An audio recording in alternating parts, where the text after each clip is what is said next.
Oh hello, you know that old, smelly, worn out Nissan Micra I was forced to buy for £100? Well, I've got a terrible feeling that the window's about to fall out. Ugh. Welcome to CarSpyTV.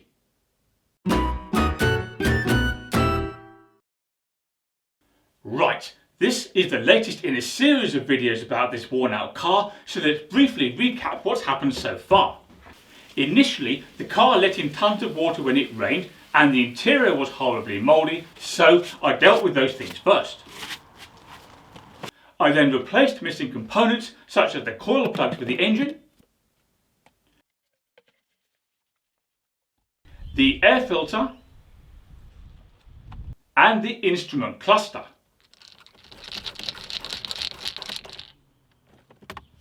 I also figured out why the engine wouldn't start, and it wasn't those missing components. I then finally just about managed to convince the engine to fire even though the starter motor was on its last legs.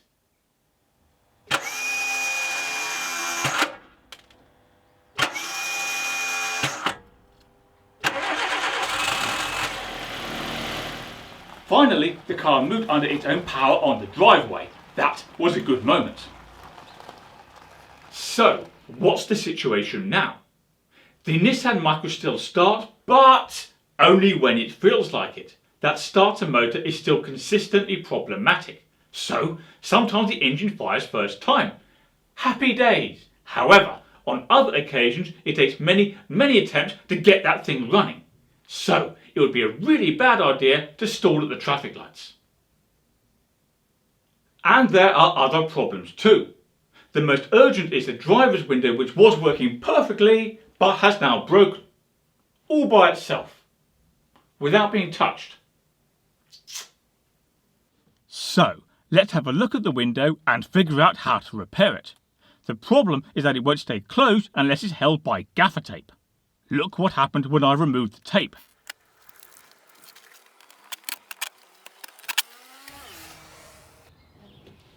See, the window just falls open. And look how wobbly it is too. In fact, I can take the window completely out of the door. Oh dear, I hope it doesn't rain. Now, I've got a funny feeling I know what's wrong with that window, and if I'm right, there's a reasonable chance we can fix it, or at least make it a bit better. Better might be good enough considering the car's overall condition, age and value. So, first things first, we need to remove that door card. Where are my tools? Tools. Where are you? Oh yeah. Got them over here. Okay, so it shouldn't be too difficult to remove this door card. Let's start with the armrest, which I think just pulls off. Let's have a go.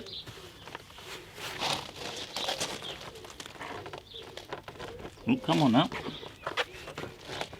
Oh, yeah, there we go. See that? And look, I'm already bleeding. Never mind. Now, there's this piece of trim around the door handle, which I'm going to remove with a prying tool. No problem at all. Now, need to get off this handle that moves the window, and it's held in position with a metal clip, which is a bit tricky to get, but I think I can poke it out with a screwdriver. Hang on. Where are you? There we are. Tiny little metal clip, which is going in the magnetic parts tray, because I will lose it otherwise. What now? Remove the handle.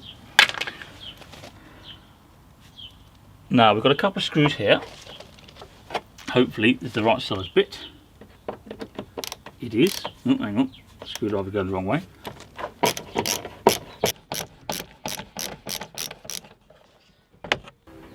So the only thing holding this on, as far as I can tell, is various fasteners which go down this edge of the door, along the bottom and up this side. And I can pry those off with this, hopefully. Let's have a go. Come on. Oh, something. we're in business.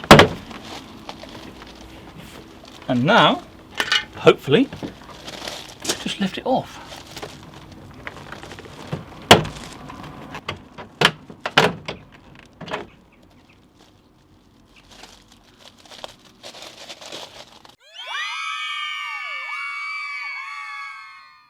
Okay, so this is what we're dealing with now. We can see various mechanisms. These, for example, are part of the door handle. See them moving?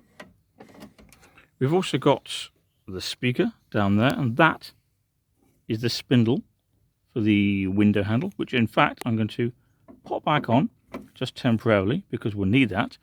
We also have various little holes in the door which provide access to the various mechanisms. That one is covered by a metal plate, but everything, in fact, pretty much, is covered by this plastic vapor barrier, which helps control moisture, and is held in position by this rather unpleasant adhesive that goes all the way around. So what we need to do is get into this access panel down here, which means pulling back the vapor barrier and then removing this metal panel. Let's have a go.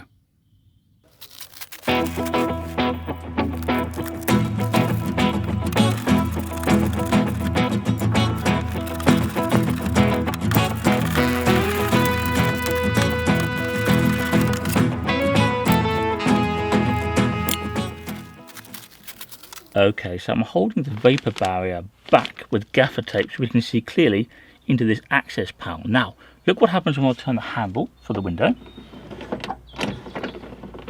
Wait for it. There we go. The mechanism is going all the way to the bottom of the door exactly as it should, and equally it's going all the way to the top. So there's nothing wrong with the mechanism itself. So, if the mechanism isn't broken, what exactly is the problem?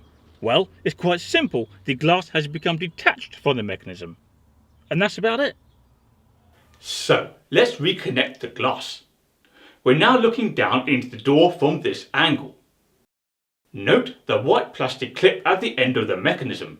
The glass is supposed to sit in this clip and be held in position by glue. However, the glue has now failed. Oh, and there's a second clip at the other end of the mechanism. And here's the remnant of the glue on the window itself. So, let's put some new glue into the white plastic clips. This isn't the same type of glue used in the factory, so I wouldn't expect it to last for years, but we're aiming for better here, not perfect. Let's now reposition the glass.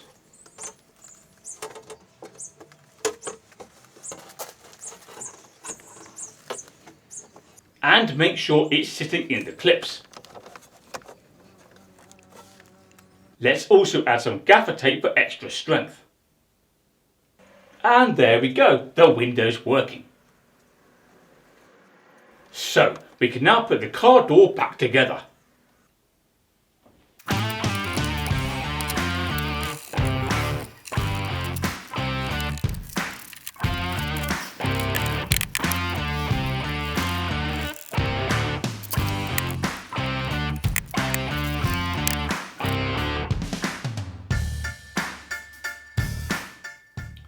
Okay, let's pause there for a moment. To be honest, I haven't got as much done today as I was hoping. The clock was against me. Apparently, I'm supposed to spend time with family, not just mess about with cars. Who knew? Anyway, that's okay. We'll do those things another day and I'll make videos about them so you can keep up to date. On that basis, don't forget to subscribe to my channel because then you'll find it easier to access the new videos and you won't miss out. Now, before we finish, there's something I need to get off my chest. There are certain things I don't like in this world. Broken windows on cars, for example. Tomato soup. And, worst of all, people who take every opportunity to shamelessly promote a book they wrote. Have you seen my book? It's called How to Buy the Right Used Car and it guides you through the entire process in simple, easy to follow steps. It's available at Amazon and there's a link in the description of this video that takes you straight to it.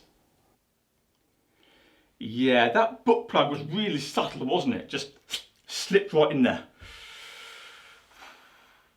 See you next time.